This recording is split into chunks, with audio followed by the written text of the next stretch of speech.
દક્ષિણ ગુજરાતની સહકારી ક્ષેત્રની સૌથી મોટી અને પ્રતિષ્ઠિત ગણાતી સુમુલ ડેરીની વ્યવસ્થાપક સમિતિની ચૂંટણી માટે આજે સવારે 9 વાગ્યાથી નિર્ધારિત તાલુકા મથકો પર મતદાનની પ્રક્રિયા સત્તાવાર રીતે શરૂ થઈ ગઈ છે, જે બપોરના 4 વાગ્યા સુધી ચાલી હતી।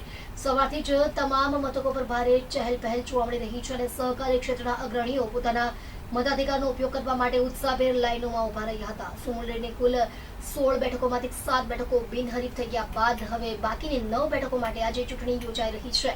ગ્રામ્ય વિસ્તારમાં પકડ મજબૂત કરવા ભાજપ પ્રેરિત પેનલ સામે અપક્ષ અને વિપક્ષનો મોટો પડકાર છે। પ્રદેશના નેતાઓ પણ સક્રિય થયા છે। ચૂંટણી પ્રક્રિયા પર નજર રાખવા માટે 2 ધારાસભ્યોને ખાસ કન્વીનર તરીકે નિયુક્ત કરવામાં આવ્યા છે। તમામ તાલુકા મથકો પર મતદાન પૂર્ણ થયા બાદ આવતીકાલે એટલે કે 17 જુલાઈના રોજ સવારે 11 વાગે ચૂંટણી અધિકારી નેહા સવાણીની દેખરેખ હેઠળ મતગણતરી હાથ ધરવામાં આવશે। આજે સુરત અને તાપી જિલ્લાની પશુપાલકોની જે દૂધ મંડળી છે એ દૂધ મંડળી જ્યારે યોજાઈ રહી છે ત્યારે ઓલપાડ મત વિસ્તારમાંથી ભારતીય જનતા પાર્ટી તરફથી હું ઉમેદવારી મેં નોંધાવી હતી। ત્યારે ચૂંટણી સમય દરમિયાન જે પશુપાલકો મને જે મોટો ખૂબ આવકાર આપ્યો છે, આવકાર આપતા મારો વિજય નિશ્ચિત છે અને હું પશુપાલક હોવાથી પશુપાલકોની વેદના સમજું છું। એટલે મારે શું પશુપાલકને તકલીફ છે એ દૂર કરવાનો ચોક્કસ પ્રયત્ન કરવાનો અને પારદર્શક વહીવટ આપવાની ખાતરી આપું છું। Thank you. હું પશુપાલકોનો જે પોષણ ભાવ મળે, પશુપાલકની જુદી જુદી માંગણીઓ છે એ મારા હું પોતે પશુપાલક છું એટલે સમજું છું।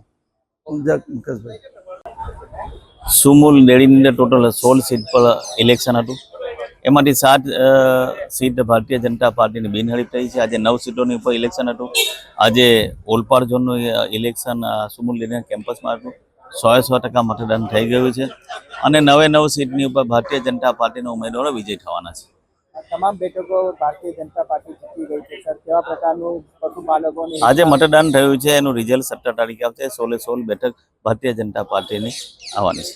પશુપાલકો શું વિચાર્યું છે, કેવા પ્રકારની કામગીરી ગુજરાત સરકારની યોજનાઓ પશુપાલકો સુધી પહોંચાડીને અત્યારે સુરત જિલ્લા પંચાયત તરફથી પશુપાલકો માટે 2 ગાય અથવા 2 ભેંસની ઉપર 15,000 રૂપિયાની અમે સબસિડી પર જાહેર કરી છે। સુરત ડિસ્ટ્રિક્ટ બેંક અને સુમુલ મળીને વગર વ્યાજની લોન પશુપાલકોને અમે આપીશું, એટલે પશુપાલકો પશુપાલક ખરીદી શકે અને એનું દૂધ છે, દૂધ એની આવક સુમૂલ્યની થાય એવી પણ અમે વ્યવસ્થા કરી છે।